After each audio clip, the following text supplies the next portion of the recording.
Don't you hate it when you get a crease in your hair while you're styling it? So a common flat iron mistake is that people often apply too much pressure, which oftentimes can create creases throughout your style. So I'm gonna show you a quick tip as to how to really get your curls and your waves using the flat iron without creasing your hair.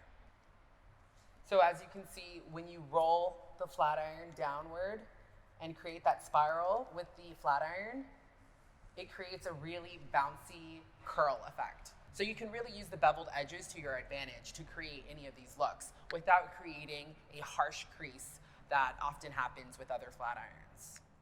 One of the tips that I want to tell you is when working with texture curly hair, you want to make sure that you glide down that hair shaft nice and slow, taking it from the root all the way to the ends with a nice pace.